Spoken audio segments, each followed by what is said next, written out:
Shabbat Shalom a todos, estamos começando mais um estudo das Escrituras, hoje o livro de Jazar. Antes de mais nada, eu gostaria de orar com você para que o Altíssimo abençoe cada lar, cada família, cada casal, cada componente deste lar, que a paz, que a bênção do Eterno esteja na vida de cada um de vocês, ok? Vamos orar.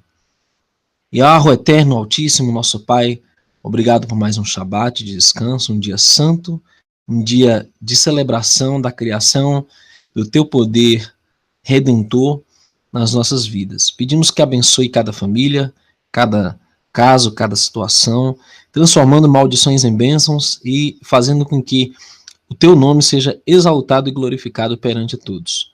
Em nome do Messias, o teu ungido, Yahushua HaMashiach, que pedimos essas bênçãos. Assim seja. Bom, queridos, hoje vamos falar sobre Moisés, ou no hebraico, Moshe, o rei libertador no livro de Jazar.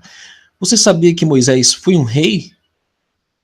Você sabia que o livro de Jazar traz detalhes sobre a vida de Moisés como nenhum outro livro bíblico ou religioso já escrito? Pois vamos meditar um pouco nessas revelações. Começando aí, a verdadeira razão pela qual Moisés matou um egípcio, enquanto ele era príncipe lá no Egito. Vamos ver. E quando Moisés tinha 18 anos de idade, ele desejou ver seu pai e mãe. E ele foi até eles em Goshen. E quando Moisés chegou perto de Goshen, ele veio para o lugar onde os filhos de Israel estavam envolvidos no trabalho. E ele observou seu jugo, e ele viu um Mitzri, ou seja, um egípcio, ferindo um dos seus irmãos hebreus. E quando o homem que era espancado viu Moisés, ele correu a ele pedindo ajuda, pois Moisés era muito respeitado na casa do faraó. E ele disse: meu senhor, atenda-me. Esse egípcio veio à minha casa no meio da noite, me amarrou, e tomou a minha esposa na minha presença, e agora ele pretende tirar a minha vida.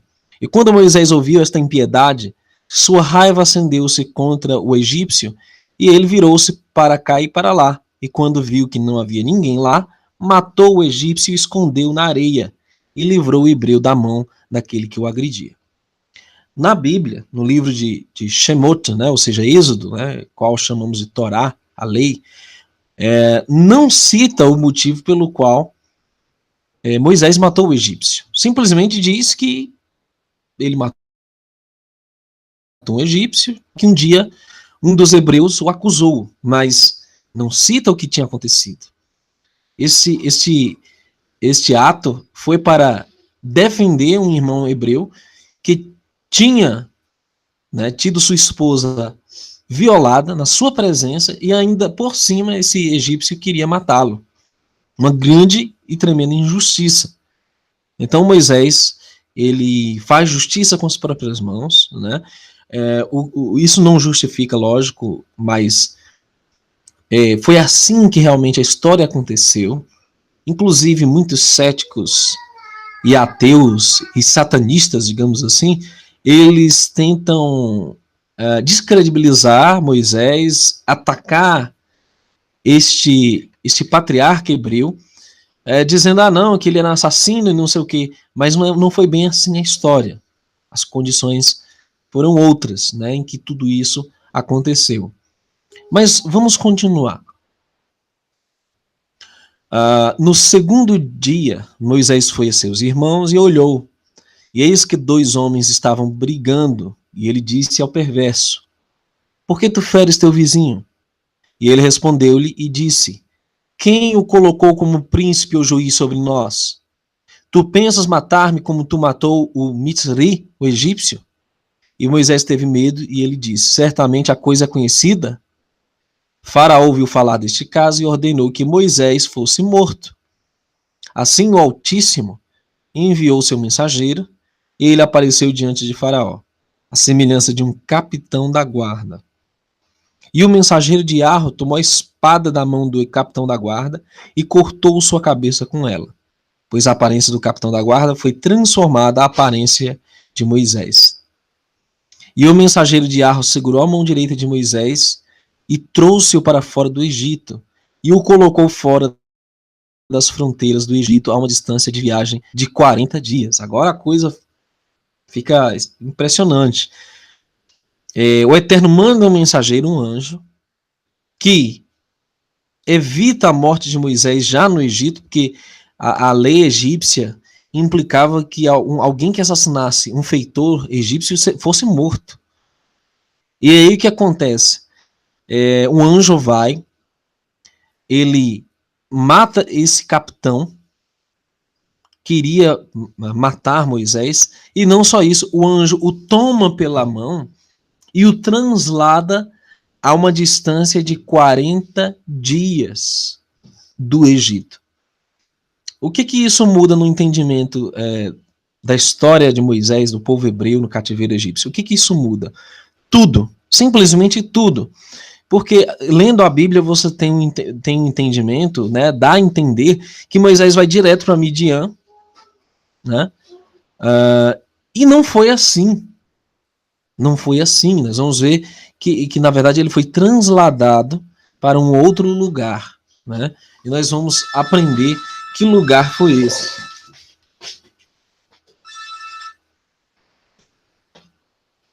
Bom, aí o que acontece? E isso que é o arrebatamento verdadeiro, né? O sujeito é transladado fisicamente de um lugar para outro da terra, simplesmente isso, né? Bem, Balaão, filho de Beor, quando o rei de Cuxi deixou-lhe para proteger a cidade e os pobres da cidade, ele foi e aconselhou o povo da terra a se rebelar contra o rei Quiquianos, para não deixá-lo entrar na cidade quando ele retornasse para casa. Abrindo um parêntese, Cuxi é a antiga Núbia, hoje é um país, né, da África chamado Sudão. E por que Jazar relata a história de Cuxi, que é frequentemente citado na Bíblia? Por quê? Porque Moisés teve um envolvimento com Cuxi. E é exatamente nesse momento que o rei de Cuxi saiu para uma campanha de batalha que Balaão, estando lá, usurpa o trono do rei de Cuxi, né, Quiquianos, e faz o povo se rebelar contra seu próprio rei. Então Balaão é frequentemente citado como um inimigo de Israel, e nós vamos ver, nesse caso, como ele enfrentou Moisés, né? E diz assim: e o povo da terra o ouviu, e eles juraram a ele, e o fizeram rei sobre eles, e seus 2 filhos comandantes do exército. Assim o rei e as tropas se aproximaram à porta da cidade, e olharam para cima, e eis que todos os portões da cidade foram fechados, e chamaram as sentinelas, dizendo: abram para nós, para que nós possamos entrar na cidade. Mas as sentinelas recusaram-se a abrir-lhes por ordem de Balaão, o mágico, seu rei. Eles não deixaram entrar na sua cidade. Então fizeram uma batalha com eles em frente do portão da cidade, e 130 homens do exército de Quiquianos caíram naquele dia. É interessante que Balaão foi muito astucioso. Ele mandou colocar uma infinidade de serpentes em um dos lados da cidade. Em outros lugares da cidade, ele colocou, parece que outras barreiras, inclusive água e outras coisas. E aí o que aconteceu? Eles não conseguiam entrar na própria cidade deles, o rei não conseguiu voltar. E essa situação perdurou por muito tempo. E no verso 21 diz que naquele tempo, que a guerra e o cerco aconteciam contra Cuxi, Moisés fugiu de Mitzraim, o Egito, de Faraó, que tentou matá-lo por ter assassinado o Mitzri, o egípcio. E Moisés tinha 18 anos de idade quando fugiu do Egito, da presença de Faraó. E ele fugiu e foi para o acampamento de Quiquianos, que na época estava sitiando Cuxi. Então veja bem, no meio dessa situação, Moisés é transladado de onde ele estava no Egito para Cush, o Sudão, o atual Sudão. São países ali vizinhos, né? O Sudão fica logo abaixo ali do Egito, naquela parte da África.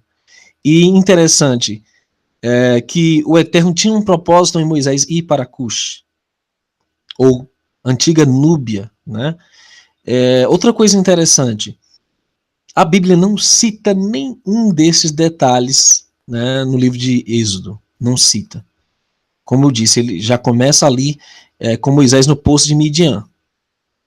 Você pula aí pelo menos uns 40 anos de história, conforme vamos ver agora nessa porção do livro de Jazar. E Moisés estava 9 anos no acampamento de Quiquianos, rei de Cush. Todo o tempo que eles sitiavam Cush, e Moisés saiu e entrou com eles. E o rei e os príncipes e todos os homens de luta amaram a Moshe, ou Moisés, pois ele era grande e digno. Sua estatura era como um leão nobre, e seu rosto era como o sol, e a sua força era como que de um leão. E ele foi conselheiro do rei. E no final de 9 anos, Quiquianos foi tomado com uma doença mortal, e sua doença prevaleceu sobre ele, e ele morreu no 7º dia. É interessante, o Eterno favorece o povo hebreu onde quer que vá. José ganhou o favor do faraó no Egito, e Moisés ganhou o favor do rei de Cush, né? Como já disse, era o atual Sudão, a antiga Núbia. E algo muito interessante sobre o povo africano.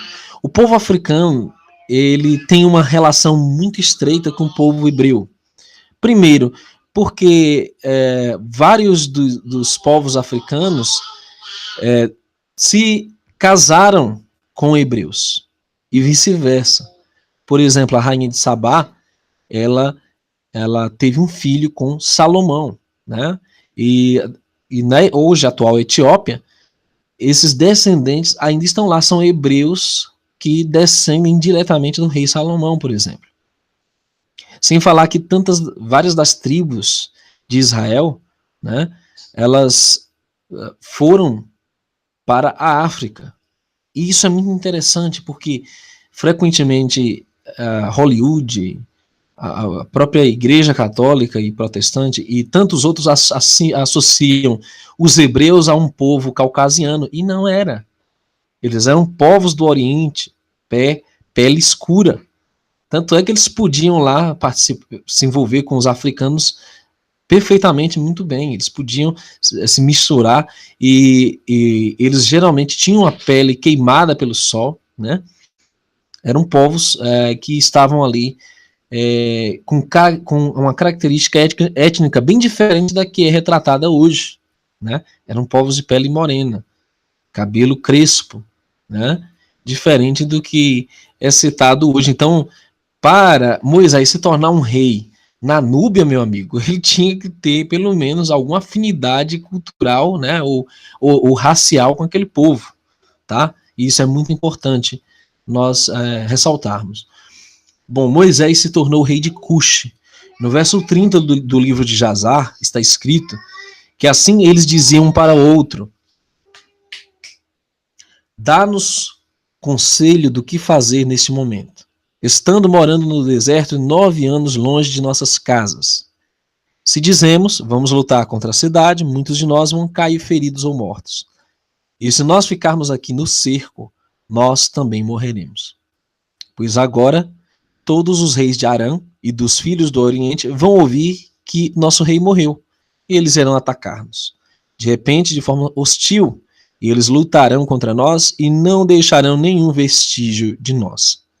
Agora, portanto, façamos um rei sobre nós e deixe-nos manter-se no cerco até que a cidade seja entregue para nós. E pretenderam escolher nesse dia um homem como rei no exército de Quiquianos, e eles não encontraram nenhum objeto de sua escolha, como Moshe ou Moisés, para reinar sobre eles. Então, essas condições, o Eterno permitiu essas adversidades para o povo cuxita, né, o povo da Núbia, para que eles recebessem Moisés de braços abertos. E assim, queridos, na nossa vida, muitas adversidades vêm para o nosso bem. Ok, Moisés estava foragido pela lei egípcia. Ele era um condenado à morte no Egito. E ele é levado para a África, né? Diferente do que dizem, não, ele foi para Midian, foi namorar com as filhas de Jetro, passou 40 anos namorando, nada disso, negativo. Primeiro, Moisés vai para Cush, e lá ele chega nessa situação em que Balaão, o feiticeiro, um antigo rival de Moisés, estava lá, usurpando o trono, né? O mesmo Balaão que fez com que o faraó quase matasse quando ele era menino, e você deve assistir o vídeo do sábado passado que nós fizemos, que mostra o cativeiro egípcio no livro de Jazar, ok? Então, Moisés foi colocado um rei sobre Cush, e isso não está em nenhuma Bíblia, claro, e o verso 37 diz que todas as pessoas nobres juraram-lhe dar-lhe uma esposa como rainha, Adonia, a Cushita, esposa de Quiquianos, e eles fizeram Moisés rei sobre eles naquele dia. E todas as pessoas de Cush emitiram uma proclamação naquele dia, dizendo: todo homem deve dar algo a Moisés do que está na sua posse. E colocaram um lençol nos ombros, e cada homem lançou nele algo do que ele tivesse, um brinco de ouro e outro uma moeda. Também de pedras de ônix, bidélium, pérolas, mármore, jogaram os filhos de Cush para Moisés. Sobre o lençol, também prata e ouro em grande abundância. E Moisés levou prata e ouro, todos os navios e as pedras bidélium e ônix que todos os filhos de Cush tinham dado a ele. E ele os colocou dentre seus tesouros. E Moisés reinou sobre os filhos de Cush naquele dia, no lugar do rei Quiquianos de Cush. Moisés tem um reinado próspero, em que ele é grandemente abençoado, ele não se desvia da Torá, dos caminhos do Eterno, nem para a direita, nem para a esquerda, ele é favorecido grandemente pelo Eterno. E o que acontece? Assim, o rei Moisés respondeu-lhes, dizendo: se vocês ouvirem minha voz em tudo que eu comandá-los, então Iarro dá a cidade em nossas mãos e nós deveremos subjugá-la. Porque se nós lutarmos com eles, como na antiga batalha que tivemos com eles, antes da morte de Quiquianos, muitos de nós vão cair feridos como antes. Agora, portanto, eis aqui está o conselho para vocês neste assunto. Se vocês ouvirem minha voz, então a cidade será entregue em nossas mãos. E então todas as forças responderam ao rei, dizendo: tudo que o nosso Senhor mandar-nos, isso nós faremos. E Moisés disse-lhes: vão por todo o acampamento e proclamem uma voz a todo o povo, dizendo: assim diz o rei, vão para a floresta e tragam com vocês os filhotes de cegonha, cada homem um filhote em sua mão. Então o que aconteceu? Eles perguntaram: olha, o que nós vamos fazer para reconquistar a nossa cidade? Que havia sido fortificada por Balaão, o mago, e havia sido protegida com serpentes ao redor. E ele dá o seguinte conselho: todos tomem filhotes de cegonha. E aconteceu que depois que os filhotes de cegonha estavam criados, o rei ordenou que eles não comessem por 3 dias, que não dessem de comer a essas cegonhas por 3 dias. E todas as pessoas fizeram. No 3º dia, o rei disse-lhes: reforcem-se, tornem-se homens valentes, e coloque cada homem sua armadura e cinjam suas espadas sobre ela. Monte cada homem seu cavalo, e tomem cada um seu filhote de cegonha na mão. E vamos, e lutemos contra a cidade, no local onde as serpentes estão. E todo o povo fez como o rei tinha ordenado. Tomou cada homem seu filhote em sua mão, e foram embora, e quando vieram as serpentes, o rei disse-lhes: traga cada homem seu filhote até as serpentes.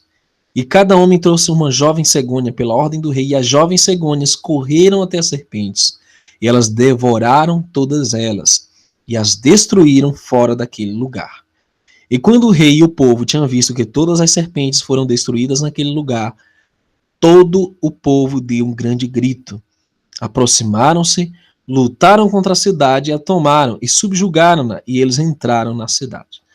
Então, é um relato tremendo de sabedoria, destreza de Moisés, como um líder, um general de guerra, como rei, e isso não está em canto nenhum. Simplesmente o livro de Jazar relata esses pormenores, como de forma magistral Moisés retoma a cidade, né, de Cuxi para o povo de Cuxi.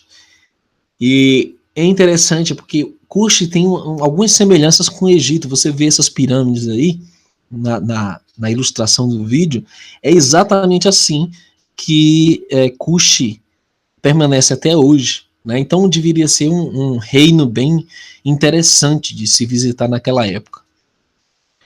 E Balaão mágico, quando viu que a cidade fora tomada, abriu a porta e ele, seus 2 filhos e 8 irmãos fugiram e retornaram a Mizraim, ou Egito, para Faraó, rei do Egito. Eles são os feiticeiros e mágicos que são mencionados no livro da lei, ou a Torá, levantando-se contra Moisés. Então, quando a Bíblia cita Janes, Jambres, os magos egípcios, os feiticeiros, está citando essa cambada que era inimiga de Moisés, inimiga do povo hebreu, né, que resistiu até o último instante à libertação do povo hebreu como escravo do Egito. Quando Iarro trouxe as pragas sobre o Egito. Então Moisés tomou a cidade com sua sabedoria e os filhos de Cuxi colocaram-no no trono em vez de Quiquianos, rei de Cuxi. E colocaram a coroa real sobre sua cabeça e deram-lhe como esposa Adonia, a rainha, a Cuxita, esposa de Quiquianos.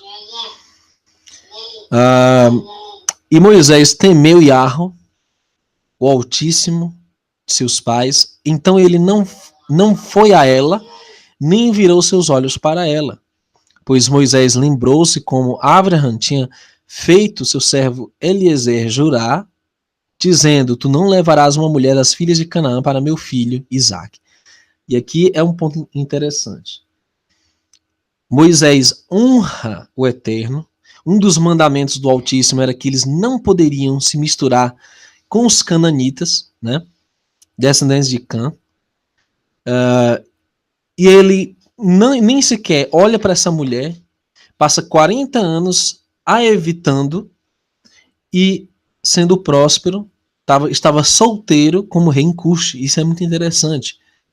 É um feito notável, porque frequentemente um homem foragido, um homem que tinha sido, de certa forma até mal compreendido pelo seu próprio povo, ele permanece fiel ao Eterno. O que isso quer dizer, meus queridos? Que independente de pessoas, nós devemos ser fiéis ao Altíssimo, onde quer que nós estejamos. Porque se nós dependemos de pessoas, inevitavelmente nós vamos vacilar, nós vamos fraquejar na nossa fé. E louvado seja o Eterno, que nós temos esse exemplo de Moisés, nós temos esse exemplo de José. Homens que foram fiéis até a morte, que não se comprometeram com as suas vontades carnais, homens que permaneceram fiéis ao Eterno, onde quer que estivessem, né? E por isso foram honrados. E Arã também foi subjugada por Moisés e o povo de Cuxi, e também deram impostos habituais. E Moisés entregou Arã e os filhos do Oriente sob sujeição aos filhos de Cuxi. E Moisés e todas as pessoas que estavam com ele voltaram para a terra de Cuxi. E Moisés fortaleceu-se no reino dos filhos de Cuxi, e Iarro estava com ele, e todos os filhos de Cuxi o temeram. Então, esses são os 40 anos. Frequentemente o povo vai pregar, né, no sistema religioso. Moisés ficou dando milho para bode lá no deserto, ficou cuidando das ovelhinhas 40 anos. Não foi isso.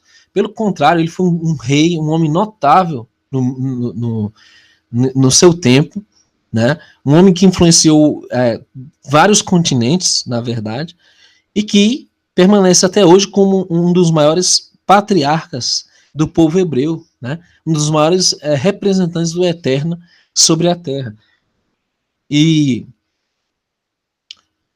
aqui diz que depois da morte de Asdrubal, aqui citando uma outra situação que ocorreu entre África, né, e Chitim, que atualmente se chama Chipre, a ilha, não é uma ilha, a ilha de Chipre.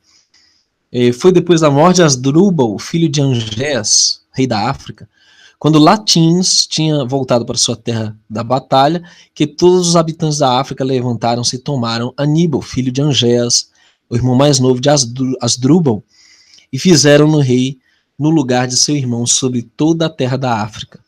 E quando ele reinou, resolveu ir para Chitim para lutar com os filhos de Chitim, para vingar a causa de seu irmão Asdrubal e a causa dos habitantes da África. E ele assim fez. Ele fez muitos navios e veio com todo o seu exército e foi para Chitim. Assim Aníbal lutou com os filhos de Chitim, e os filhos de Chitim caíram feridos diante de Aníbal e seu exército, e Aníbal vingou a causa de seu irmão. E Aníbal continuou a guerra por 18 anos com os filhos de Chitim, e Aníbal habitava em terrenos de Chitim, e acamparam lá por muito tempo. E Aníbal feriu os filhos de Chitim muito severamente, e matou de seus grandes homens e príncipes, e do resto do povo feriu cerca de 80 mil homens. No final dos dias e anos, Aníbal retornou à sua terra da África, e reinou firmemente no lugar de seu irmão Asdrubal. Então, por que é citado os reis da África, o Chitim, né, que é Chipre atualmente? Por que tudo isso é citado? Porque frequentemente esses povos se aliavam ou estavam contra os filhos de Israel, né? E até hoje essas alianças continuam. E frequentemente todos se unem contra o povo hebreu, né? E isso que nós devemos observar. A Bíblia não é um livro ocidental, como nós aprendemos em seminários de teologia, ouvimos em sermões nos templos religiosos. A Bíblia é um livro oriental. Portanto, a Bíblia cita simplesmente nações no Oriente Médio. Ok? É Cush, Patros, Etiópia, Edom, Amon, Moabe, Filisteus, cita os babilônios, ou seja, os persas, só povos do Oriente Médio. Aí o sujeito vai pegar aqui profecia, e eu já cometi esse erro, né? Não com dolo, mas enganado, e vai interpretar a profecia espiritualizando tudo ocidentalmente, o que é um erro grave, né? Por isso, queridos, nós temos que voltar às nossas raízes hebraicas para entender políticas entre as nações, né? Por isso que nós temos que averiguar a verdade revelada nas escrituras. Não ir por teólogo, não ir por expoentes, né, doutores, PhDs. Isso tudo é lixo teológico, é lixo, é inútil para o entendimento das escrituras. Por isso nós estamos retornando ao caminho antigo, e esse momento se chama restauração de Israel, né? Não só do povo de Israel, mas do reino de Israel, conforme foi prometido pelo Messias, e também a restauração de uma constituição do Criador, de um plano, de um governo regido por leis, estatutos e mandamentos que o Eterno tem para o seu povo. Então é complexa a coisa, e há muito o que se descontaminar, né? Nós temos que realmente resgatar esse legado perdido, né? O legado hebreu. E aí está a batalha entre efraimitas e filisteus, citado também no livro de Jasar, quando se refere a Moisés. E quando os filhos de Gat viram as maldades dos filhos de Efraim, voltaram e reuniram-se os homens de Gat e colocaram cada um sua armadura e vieram diante dos... E eu pulei algumas partes, mas aqui cita que os filhos de Efraim foram instigar os filisteus que estavam lá na terra deles, estavam com fome, vários dias sem comer, e queriam pegar lá a criação, né, os animais deles, e aí os incitaram a lutar contra eles, sendo que os filhos de Efraim eram homens poderosos, e diz o livro de Jasar que 1000 homens corriam de apenas um efraimita, né? e eles instigaram os filisteus, né, hoje atual Jordânia, né, aquele lugar ali, e aqui diz que eles se engajaram com ele no vale de Gate, e a batalha foi grave. E eles feriram um ao outro, muitos nesse dia. E no segundo dia, os filhos de Gate foram a todas as cidades dos filisteus para que viessem ajudá-los, dizendo: juntem-se a nós, ajudem-nos, para que vieram do Egito, para tirar nosso gado, para lutar contra nós sem justa causa.